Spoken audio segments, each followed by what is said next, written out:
सावधान। नमो अर्हन्तानं नमो सिद्धानं नमो आयर्यानं नमो वच्छायानं नमो लोये सवसाहुनं आदि पुरुष आदिश जन आदि सुविधि करतार धर्म धुरंधर परम गुरु नमो आदि अवतार। आचार्य मानतुंग देव द्वारा विरचित भक्तांबर स्तोत्र पर हमारी चर्चा चल रही है, जिसमें हमारे 22 श्लोक पूरे हो चुके हैं। अब आज हमारी चर्चा 23वें श्लोक पर चलेगी। ठीक है, 23वां श्लोक आपके सामने, सभी के सामने स्क्रीन पर आ रहा है। देखिए क्या हेडिंग दी है उसको, मोक्ष मार्ग के प्रणेता। अब देखिए कैसे है मोक्ष मार्ग के प्रणेता। कल हमने उनकी माता के बारे में जाना था कि कैसी है वो धन्य माता, कैसी है माता धन्य है। क्यों? क्योंकि जैसे सूर्य को केवल पूर्व दिशा ही जन्म दे सकती है, वैसे जो एक बालक तीर्थंकर की माता कहा है कि सैकड़ों स्त्रियां सैकड़ों पुत्रों को जन्म देती है, परंतु आप जैसे पुत्र को जन्म देना बहुत ही। रजनी जी आप आपका माइक म्यूट कीजिए। रजनी जी,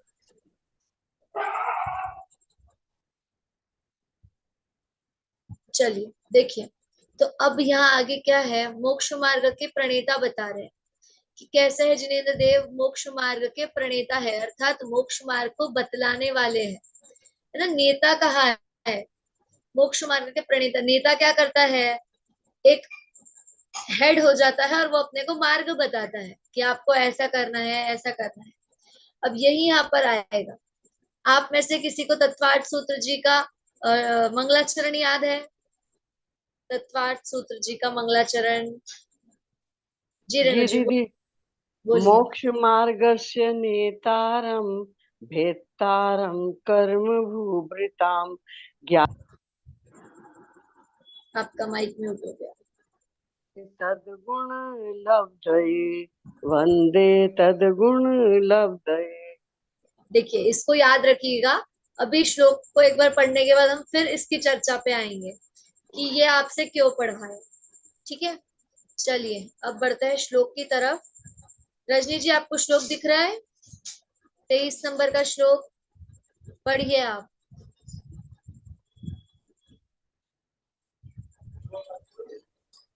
स्वामामनन्ति मुनयः परमं पुमांस मादेत्यवर्णममिलं तमसः पुरस्तात् त्वामेव सम्यगुपलभजयन्त मृत्युम् नान्यः शिवः शिवपदस्य मुनीन्द्रपन्था। पहली पंक्ति में है परमम पुमांस। ठीक है, पुमांस पढ़ना है, पुमांस नहीं है, पुमांस। जी रेणु जी आप पढ़िए एक बार। त्वामामनन्ति मुनयः परमं पुमांस मादित्यवर्णममलं तमसः पुरस्तात् त्वामेव सम्यगुपलभ्य जयन्ति मृत्युम् नान्यः शिवः शिवपदस्य मुनीन्द्रपन्था। देखिए क्या कह रहे हैं इसमें, त्वामा मनन्ति मुनयः परमम पुमांस। अर्थात क्या, त्वामा अर्थात आपको, त्वाम अर्थात आपको, आमनन्ति अर्थात मानते हैं, आपको मानते हैं। कौन मानते हैं? तो मुनियः तपस्वी जन। जो तपस्वी जन है, जो मुनि है, वे आपको मानते हैं। क्या मानते हैं? परमम पुमांस अर्थात पुरुषों में श्रेष्ठ मानते हैं। ठीक है, चलिए देखिए आगे क्या है। मादित्य वर्ण ममलम तमसः पुरस्तात्। मादित्य अर्थात सूर्य की तरह, सूर्य की तरह। आदित्य, सूर्य का एक नाम क्या है? आदित्य। उसी के लिए यहाँ कहा है कि क्या, सूर्य की तरह। कैसा? कैसा है वर्ण? तेजस्वी है। और कैसा है? अमलम अर्थात निर्मल। और क्या, क्या करने वाला है फिर? तमसः पुरस्तात्, मोहांधकार।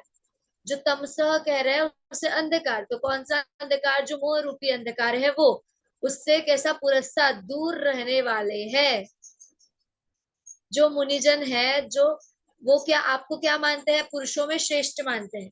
और कैसे मानते हैं? जो सूर्य की तरह तेजस्वी मानते हैं, निर्मल मानते हैं। और क्या कि आप क्या, जो अंधकार है उससे दूर रहने वाले, जो मोह रूपी अंधकार है उससे दूर रहने वाले हैं। अब आगे, त्वामेव, आपके ही, सम्यक अर्थात अच्छी तरह से, उपलब्ध अर्थात प्राप्त करके, क्या जयंती, जीत लेते हैं। किसे जीत लेते हैं? तो मृत्यु, मरण को, अर्थात जिसने जन्म मृत्यु को भी जीत लिया हो, अर्थात अब जन्म मृत्यु बाकी नहीं है, जिसकी शेष नहीं है, ऐसे जिनेंद्र देव की बात यहाँ पर चल रही है कि जिन्हें ना अब जन्म लेना है और ना जन्म लेने के बाद मृत्यु होनी है। तो ऐसे जिन्होंने जन्म मृत्यु को जीत लिया हो, ऐसे।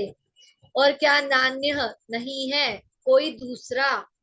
शिव, यहाँ पे शिव अर्थात शंकर को नहीं लेना है, शिव अर्थात अच्छा, शिव अर्थात है अच्छा। और फिर क्या? शिव पदस्य, तो शिव पद क्या है? मोक्ष पद, अर्थात मोक्ष पद का क्या? मुनीन्द्र, हे मुनियों के नाथ, पंथा, रास्ता अर्थात मार्ग आप प्रशस्त करने वाले हैं। देखिए, मुनियों के नाथ हमने पहले भी पढ़ा था, मुनीन्द्र लोके, कि मुनीन्द्र शब्द आया था, जो मुनियों के भी इंद्र है। हम कहते हैं ना कि मुनि क्या है? हम जिन्हें देव के लघुनंदन कहे जाते हैं। तो वैसे ही बात है कि मुनियों के भी जो नाथ है वो कौन है? जिनेंद्र देव है। तो वो कैसे है कि हमें मोक्ष मार्ग जो हमें प्राप्त करना है उसको मार्ग बताने वाले हैं, हमें उसका जो मार्ग है वो बताने वाले हैं। अब जो हमने पहला पहला प्रश्न था कि मंगलाचरण मैंने आपसे बुलवाया था, रजनी जी एक बार आप बोलिए तत्वार्थ सूत्र जी का मंगलाचरण। मोक्षमार्गस्य नेतारं वेत्तारं कर्मभोव्रतां ज्ञातारं विश्वतत्त्वानां वन्दे तद्गुणलब्धये।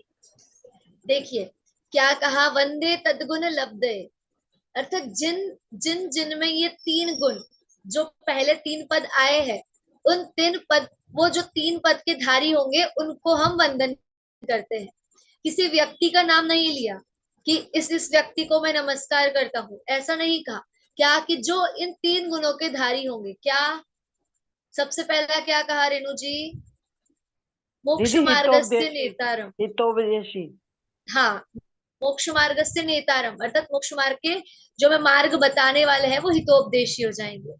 फिर आगे सर्वज्ञ, बोलिए, सर्वज्ञ। पंक्ति बोलिए। नहीं, फिर दूसरे में आएगा वीतरागी, भेदतारम करम भूभृताम, हाँ वीतरागी। और विश्व हाँ, ज्ञाताराम वो वीतरागी सर्वज्ञ। आएगा। हाँ जी, मैं वही बोल रही थी, आप पंक्ति बोलिए तो उससे ही हमें समझ में आ जाएगा कि सर्वज्ञता तीसरे पद में है और दूसरे पद में वितरागता बताई है। वही चीज यहाँ पर आचार्य देव बता रहे हैं कि कौन है मोक्ष मार्ग के प्रणेता, कि जो वितरागी हो गए हैं, सर्वज्ञ हो गए हैं, तो उपदेशिता जिन्होंने प्रकट कर ली है, जो इन तीन गुणों के धारी है, वे मोक्ष मार्ग के प्रणेता कहे जाते हैं। और वो कैसे है? जो पुरुषों में श्रेष्ठ है। और कैसे है? जो तपस्वी जन है, अर्थात जो मुनि है, जो मुनियों के नाथ, वो कैसे है?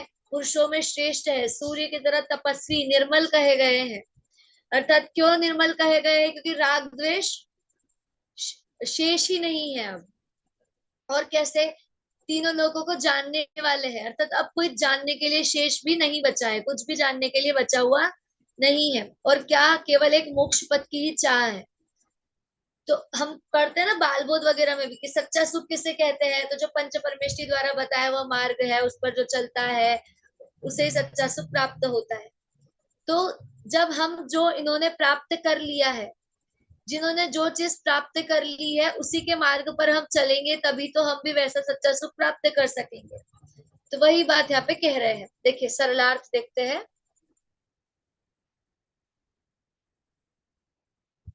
हाँ, श्लोकार्थ।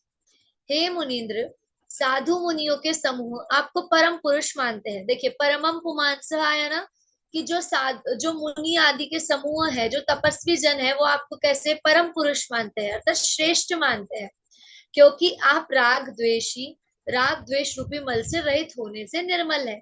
कैसे? जो देखिए, निर्मल कहा तो निर्मल का अपोजिट क्या हो जाएगा? दोष। अर्थात ये जो राग द्वेष है, ये क्या है? मल है, दोष है। तो हमें क्या इन्हें दूर करना है या नहीं करना है? दोषों को दूर करना है, गुणों को ग्रहण करना है।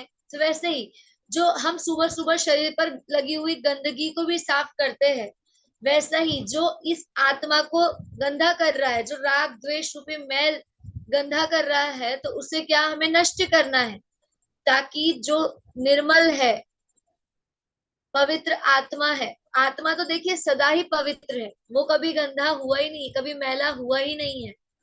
परंतु क्या अभी मान रहे हैं, तो हमें वो राग द्वेष जो पर की बुद्धि हम कर रहे हैं उसे भी छोड़ना है। ठीक है, यहाँ पे इसके लिए निर्मलपना कहा है। फिर आगे क्या? मोह रूपी अंधकार का नाश करने वाले सूर्य के समान है। देखिए, इस पर तो हमारी चर्चा बहुत बार हो चुकी है। पाप रूपी, तम रूपी कौन सा अंधकार हमें दूर करना है, हम अच्छी तरह से जानते हैं कि हमें जो अंधकार दिए से दूर करा जा सकता है, जो करा जाता है, उसे हमें दूर करना नहीं है। हमें जो कर्म है, पाप है, मोह है, उसे नष्ट करना है। ठीक है, चलिए देखिए आगे क्या कह रहे हैं। आपको प्राप्त कर, आपको प्राप्त किया मतलब जो आपने मार्ग बताया है उसे हमने प्राप्त किया। आपको प्राप्त किया, इसका अर्थ हमें ये नहीं लेना कि हमने एक व्यक्ति को पकड़ लिया तो मैंने आपको पकड़ लिया, ऐसा नहीं। मैंने आपके गुणों को धारण किया। जैसे हमें कोई व्यक्ति अच्छा लगता हो और हम कहे कि आप उसे पकड़ लो, जान दो, तो हमने बस उसको पकड़ के रख लिया और हमने बोला कि नहीं हमने पकड़ लिया, तो ऐसे पकड़ना नहीं होगा। हमें उसके जो गुण है उससे धारण करना होगा, उसे अपनाना होगा, तब हम जाके उसकी तरह बन सकेंगे। चलिए, या फिर केवल हम उनकी तरह पहनावा कर ले तो हम उनकी तरह बन जाएंगे क्या? नहीं। जब हम उनके जो गुण है उसे अपनाएंगे तब हम उनकी तरह बन पाएंगे। चलिए देखिए फिर क्या कहा कि आपके बताए मार्ग पर चलकर जन्म मरण पर विजय प्राप्त कर लेते हैं। हम पूजन में रोज सुबह बोलते हैं जन्म जरा मृत्यु विनाशना है, कि क्या हमें जन्म मरण का नाश करना है। कक्षा का शुरू होते से पहले हमने जब प्रथम कक्षा में भी देखा था कि हमें जन्म जरा और मृत्यु, इन रोगों का नाश करने के लिए स्तुति पढ़नी है, ना कि हाथ पैर जोड़ों के दर्द आदि दूर करने के लिए, सिर दर्द दूर करने के लिए, बुखार दर्द करने के लिए नहीं पढ़ना है। चलिए देखिए आगे क्या कह रहे हैं। इसलिए आपको मृत्युंजय मानते हैं। मोक्ष का आपके अतिरिक्त अन्य कोई कल्याणकारी निरुपद्रव मार्ग नहीं है, इस कारण वे आपको ही मोक्ष का मार्ग मानते हैं। कि क्या कहा कि आपके सिवा और इस जग में कोई नहीं है जो हमें सच्चा मार्ग बताने वाला है, इसीलिए आपके शरण में आए हैं और आपको ही मार्ग मानते हैं, ऐसा आचार्य देव कह रहे हैं। चलिए देखिए, तो क्या कहा इस श्लोक में कि आप क्या है? मोक्ष मार्ग के प्रणेता है, जिसे हमें प्राप्त करना है। जो हमारा ध्येय है कि हमें क्या प्राप्त करना है, सबको मोक्ष सुख की चाह है या नहीं है? किस किस को स्वर्ग में जाना है? हाथ खड़ा कीजिए। स्वर्ग में जाना है? देखिए, स्वर्ग में जाना होगा तो संसार में ही भटकना कहलाएगा। चारों गतियां संसार में ही है, तो हमें स्वर्ग नहीं जाना है। हमें क्या सीधा मोक्ष की प्राप्ति करनी है, मोक्ष जाना है। मोक्ष गए तो देखिए वापस नहीं आने को मिलेगा, वापस आने का टिकट नहीं है वहां से। तो सोच समझ के उत्तर दीजिए कि मोक्ष जाना है या चलेगा, नहीं जाना चलेगा है। दीदी, चलेगा, दौड़ेगा। चलेगा। तो चलिए फिर, अब हमें दौड़ दौड़ के यदि वहां पहुंचना है तो फिर आचार्य देव ने जो स्तुति की है, जिन गुणों के बारे में बताया है, उन्हें तुरंत ही हम भी प्राप्त करें, ऐसी भावना भाते है ना। चलिए देखिए आगे, अब आगे बता रहे हैं, जैसे जिनेन्द्र देव को बता दिया कि मोक्ष मार्ग के प्रणेता है, तो जैसे अब अगला श्लोक क्या बता रहा है कि उनके अनेक नाम भी कहे जाते हैं। तो किन किन नामों से उनकी स्तुति की जाती है, अब हमें वो आगे के श्लोक में आएगा, आचार्य देव बताएंगे। जैसे हम उदाहरण देखते हैं, किसी का घर में कुछ नाम होता है, जैसे कोई हम मान ले पप्पू, पप्पू नाम है, तो उसे कितना हम कुछ कुछ बुला लेंगे, छोटू मोटू, कोई कुछ बुला लेगा, पप्पू बुला लेगा, कोई कुछ बुला लेगा।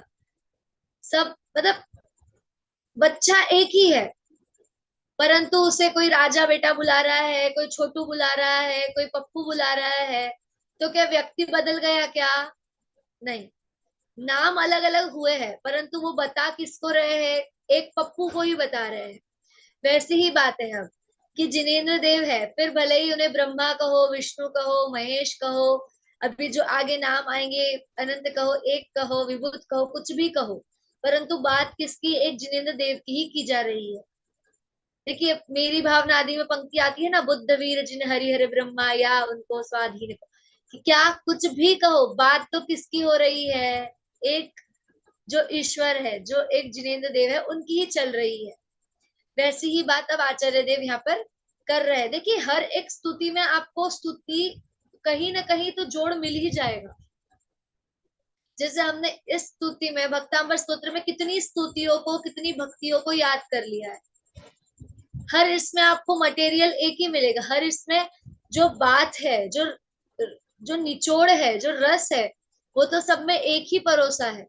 कहीं कुछ अलग या आचार्य देव ने अपनी बात नहीं कही है मिक्स करके। देखिए, चलिए हम 24वां श्लोक पर, 23वें श्लोक में किसी को कोई शंका, किसी शब्द का अर्थ ना समझा हो तो आप पूछ सकते हैं, नहीं तो फिर हम 24वें श्लोक की ओर बढ़ते हैं। तो आज हमारा आधा, लगभग आधा स्तोत्र पूरा हो जाएगा, है ना।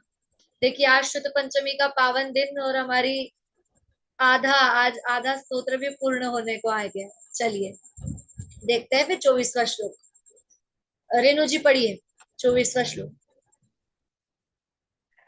वामव्ययं विभुमचिन्त्यमसङ्ख्यमाद्यं ब्रह्माणमीश्वरमनन्तमनङ्गकेतुं योगीश्वरं विदितयोगमनेकमेकं ज्ञानस्वरूपममलं प्रवदन्ति सन्तः। इति में अभ्यास। हाँ, देखिए, त्वामव्ययं विभुमचिन्त्यमसङ्ख्यमाद्यम् ब्रह्माणमीश्वरमनन्तमनङ्गकेतुम् योगीश्वरं विदितयोगमनेकमेकम् ज्ञानस्वरूपममलं प्रवदन्ति सन्तः। देखिए क्या कह रहे, पहला नाम आया है। देखिए, पहले हम शाब्दिक अर्थ देखते हैं, फिर एक एक नामों पर हम विस्तार से चर्चा करेंगे। पहला आया है त्वाम। त्वाम अर्थात आपको, आपको। अव्ययम अर्थात अविनाशी, क्या कह रहे हैं? अविनाशी। फिर आगे विभु, विभु अर्थात व्यापक, क्या आप कैसे हैं? व्यापक है। फिर अचिंत्य अर्थात चिंतन के अयोग्य है, कि आपका चिंतन नहीं किया जा सकता। अब वो कैसे, हम जब एक एक की चर्चा करेंगे तब हम आपको बताएंगे। देखिए, फिर आगे क्या है? असंख्य अर्थात गणना रहित। माध्यम अर्थात आद्यम अर्थात प्रथम, प्रथम जिनेन्द्र है। फिर आगे ब्रह्मांड अर्थात ब्रह्मा है। ईश्वर, फिर अनंत, मनंग केतुम अर्थात कामजयी। देखिए कितने आ गए? अविनाशी, एक व्यापक विभू, फिर अचिंत्य, फिर असंख्य, फिर आद्यम, फिर ब्रह्मा, ईश्वर, अनंत और मनंग केतुम, अनंग केतुम। ठीक है, रजनी जी बोलिए, अभी तक हमने कौन से नाम देख लिए? पहला अविनाशी, दूसरा व्यापक, तीसरा अचिंत्य, चौथा असंख्य, पांचवा आद्य मतलब प्रथम, और छठवा ब्रह्मांड, ब्रह्मा, ईश्वर, अनंत और अनंग केतु। 9 नाम बताए। हाँ, देखिए 9 नामों की चर्चा इतने 2 लाइनों में हो गई। अब आगे और कह रहे हैं, अभी बाकी है। देखिए क्या? योग, योगीश्वरम अर्थात योगियों में श्रेष्ठ अर्थात योगीश्वर। ठीक है, 10वां नाम हो जाएगा योगीश्वर। फिर विदित योग अर्थात योग के ज्ञाता, योग के ज्ञाता। फिर क्या आ गया? विदित योग, ये दूसरा नाम, एक और। फिर मनेकम एकम, मनेक में एक, अनेक आ जाएगा, अनेक। और फिर एकम। ठीक है, तो अनेक और एक, ये दोनों अलग अलग, तो कितने हो गए? 13। अब और आगे ज्ञान स्वरूपम अर्थात ज्ञान स्वरूप है। और कैसे है? ममलम अर्थात अमल अर्थात निर्मल। और कैसे? प्रवदंती संतः प्रवदंती अर्थात कहते हैं। कौन कहता है? तो जो सज्जन पुरुष है वो कहते हैं कि आप कैसे हैं? त्वामव्ययं विभुमचिन्त्यमसंख्यमाद्यम् ब्रह्माण्डमीश्वरमनन्तमनङ्गीतुम् योगीश्वरं विदितयोगमनेकमेकम् ज्ञानस्वरूपममलं प्रवदन्ति सन्तः। देखिए इसमें कुल 15 नाम बताए हुए हैं। कुल 15 नामों की चर्चा इसमें आई हुई है। अब सबसे पहला नाम क्या है? अव्ययम अर्थात क्या नाम आया है? अव्यय। तो क्यों अव्यय है? उनका कभी विनाश नहीं होगा। हाँ, अव्यय अर्थात होता है अविनाशी अर्थात जिसका कभी नाश नहीं होने वाला है, जो अक्षय है, उसकी यहाँ पर चर्चा की गई है। तो किसका नाश नहीं होता? शरीर का या आत्मा का? आत्मा का। हाँ, तो यहाँ किसकी चर्चा है? कि आत्मा की। कि जो आत्मा है वो कैसा है? अविनाशी है, जो ना कभी जन्मता है ना कभी मरता है। इसलिए आप कैसे है? अव्यय है, अव्यय रूप है अर्थात अविनाशी है। ठीक है, देखिए यहाँ पे शरीर से हमें अपेक्षा नहीं ग्रहण करनी है, यहाँ आत्मा से हमें बात लेनी है कि जो आत्मा है वो कैसी है? अविनाशी है। इसलिए आप कैसे है? अव्ययम अर्थात अविनाशी है। अब दूसरा विभु। विभु अर्थात क्या? व्यापक। व्यापक कैसे हो जाएंगे? जो ज्ञान है, देखिए अब यहाँ ज्ञान की अपेक्षा लेनी है कि जो ज्ञान है वो कैसा है? तीनों लोगों को जानता है। तीनों लोगों के जो द्रव्य है, गुण है, पर्याय है, सबको जानता है। तो ज्ञान कैसा हुआ? व्यापक हुआ, सब में फैला हुआ है। ठीक है, इसीलिए व्यापक है।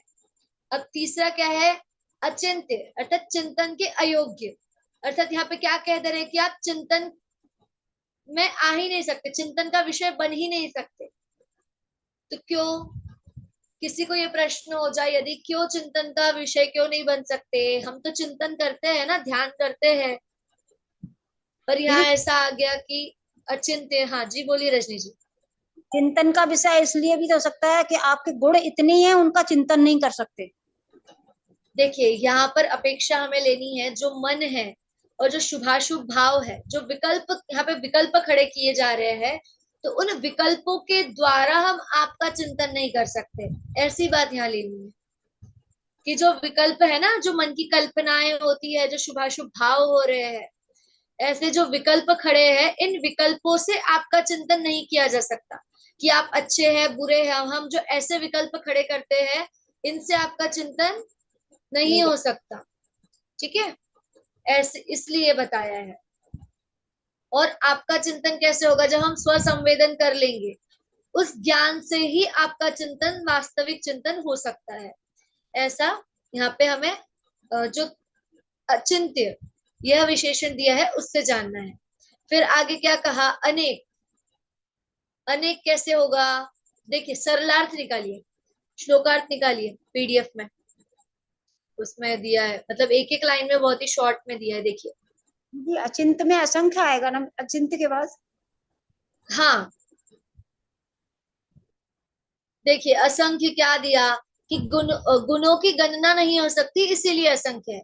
रजनी जी आप वाला पॉइंट अभी आया। देखिए पहला क्या था कि स्वरूप का कोई चिंतन नहीं कर सकता, इसलिए अचिंत्य है। वहां अचिंत्य में हमें लेना है स्वरूप वाली बात। और फिर जो असंख्य आया, यहाँ गुणों वाली बात आ जाएगी कि कैसे कि जो जो तीन लोग तीन काल को जानते हैं, ऐसा आपका ज्ञान है। ठीक है, ऐसे इतने गुण हैं जो इन सबको जानते हैं, इतने पर्यायों को जानते हैं, इतने गुणों को जानते हैं, तो इनको हम कैसे गिन सकते हैं? देखिए तो फिर क्या कि गुणों की गणना नहीं हो सकती, इसीलिए आप असंख्य है। फिर क्या? आद्य कहा कि युग के आदि में हुए हैं, इसलिए आद्य कह रहे हैं, अर्थात आदि पुरुष की यहाँ पे बात हुई है कि इस युग के जो प्रथम तीर्थंकर हुए हैं, इस युग का जिन्होंने आरंभ किया है, प्रारंभ किया है, वो कौन हो गए? आदिनाथ भगवान। इसीलिए भी, इससे भी हम देख सकते हैं कि इसमें आदिनाथ भगवान की स्तुति की गई है। ठीक है, देखिए कितने हो गए हमारे, कितने विशेषण हो गए रेणु जी? बोलिए एक बार, माइक अनम्यूट कीजिए। अव्यय, विभु, अचिंत्य, असंख्य, आद्य, आदि, यहाँ तक हुए हैं अभी। 5 हो चुके। हाँ, मतलब जो पहली पंक्ति में आए हैं वो हम्म। हमारे पांचों हो चुके हैं। हम्म। देखिए अब आगे क्या दिया, ब्रह्मा, कि ब्रह्मा किसे कहा जाता है लोक में, जो सृष्टि के कर्ता हो, रचने वाले हो। परंतु हमने तो देखा कि जो जिनेंद्र देव है वो कर्ता धर्ता नहीं है, नहीं। तो फिर ब्रह्मा कैसे कहे जाएंगे। तो यहाँ देखिए ब्रह्मा की एक कहानी कथा लोक में प्रचलित है कि जो देवांगना है वो जो देवियां है उन्हें वो विचलित कर देती है। इसीलिए जो ब्रह्मा के मुख कहे जाते हैं, वो कहे जाते हैं कि वो कैसे, जो देवी होती है, जो अप्सरा होती है, उसे देखने के लिए वो उतने मुख बनाते हैं, परंतु कैसे जो जिनेंद्र देव है वो इन राग द्वेष से रहित है, इसलिए ब्रह्मा कहे जा रहे हैं, ना कि जो सृष्टि के कर्ता है इसीलिए ब्रह्मा कहे जा रहे हैं।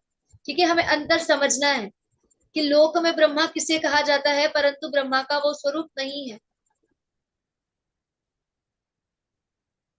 कि वो किसके रचयिता है, कि जो द्रव्य गुण पर्याय है, जो द्रव्य गुण पर्याय है उसके रचयिता भी वे नहीं है। नहीं। ऐसा हमें समझना है, नहीं तो हम समझ लेंगे कि लोक के कर्ता नहीं है तो जो द्रव्य गुण पर्याय है उनके रचयिता हो जाएंगे, परंतु किसी द्रव्य गुण या पर्याय के भी रचयिता वे नहीं है। ठीक है, ऐसे ब्रह्मा हुए। अब ईश्वर, अगला विशेषण क्या दिया है, ईश्वर। तो ईश्वर क्यों कहा, क्योंकि आप कैसे हो गए हैं, कृतकृत्य हो गए हैं, अर्थात आपको अब करने के लिए कुछ बचा ही नहीं है, इसीलिए कैसे हैं आप, कृतकृत्य होकर आपको ईश्वर कहा जाता है, ईश्वर कहते हैं इसके लिए। ठीक है, क्योंकि आप कृतकृत्य हो गए हैं इसीलिए ईश्वर है। फिर आगे क्या कहा, अनंत, अगला विशेषण क्या दिया, अनंत।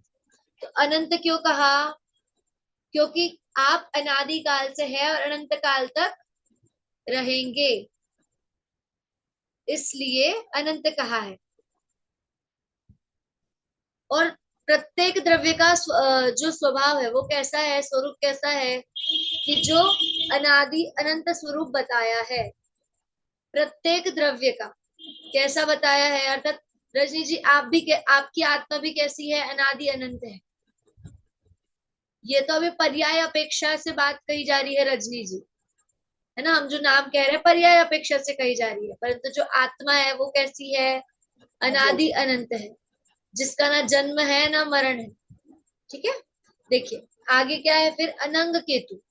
अनंग केतु किसे कहा जा रहा है, अनंग केतु कहते हैं, देखिए पीडीएफ में देखिए, अनंग केतु किसे कहा जा रहा है, काम को नष्ट करने के लिए केतु ग्रह के समान है, इसलिए अनंग केतु, अर्थात जो काम को, जो कामदेव कहा जाता है उसको भी जिसने जीत लिया है, ठीक है, काम को भी जिसने हरा दिया है उसे कहा जा रहा है अनंग केतु, कि जिसकी काम भोग आदि जो भी इच्छा नष्ट हो चुकी है, पूरी जड़ से नष्ट हो गई है, उसके लिए कहा जा रहा है अनंग केतु।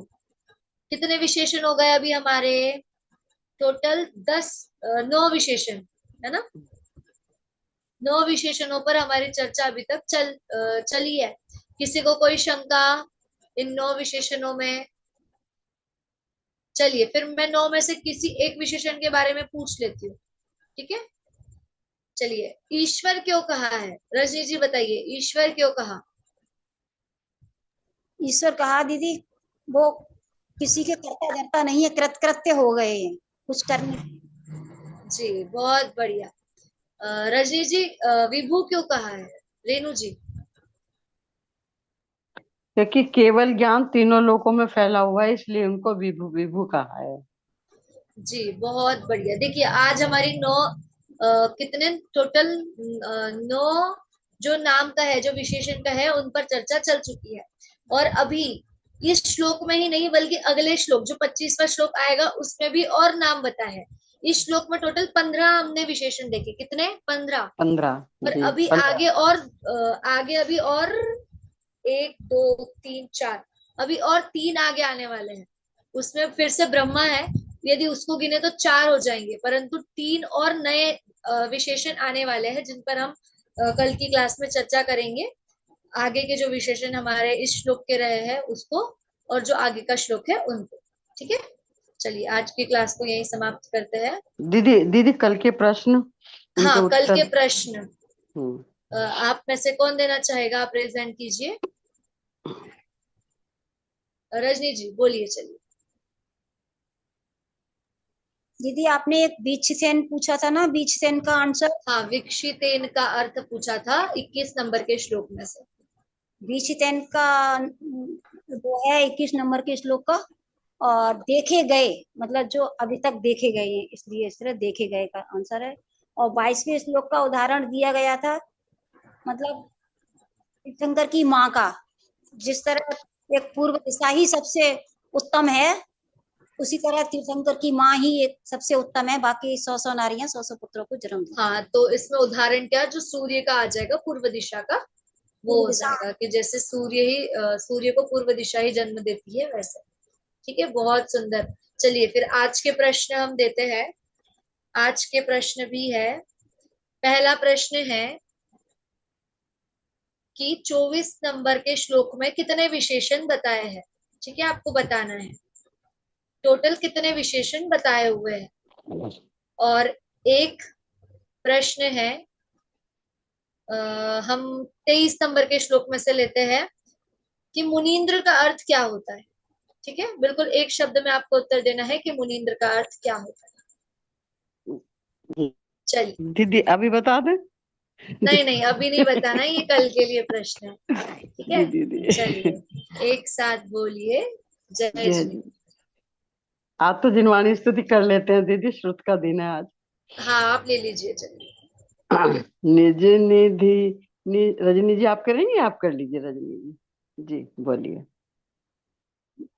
माँ जिन्नी बाणी मुझे अंतर में हो कर मुझे रूप समा जाओ।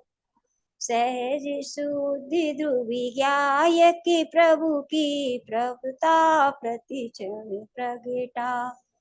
या चैतन्य नाथ की बात सुने से अद्भुत शांति मिलती है। मानो निज वैभव प्रगट हुआ, सब आदि व्याधि टलती। गायक महिमा सुनते सुनते बस गायक में जीवन होवे। निज गायक में ही रमी जाऊं, सुनने का भाव विलय होवे। हे माँ तेरा उपकार यही, प्रभु समु निज रूप दिखाया है। चैतन्य रूप की बोधक माँ में सविनय शीश झुकाया है। चैतन्य रूप की बोधक माँ में सविनय शीश झुकाया है। और दासांग जिनवाणी माता माता की जय। एक साथ बोलिए, जय जिनेन्द्र जय देव श्री की।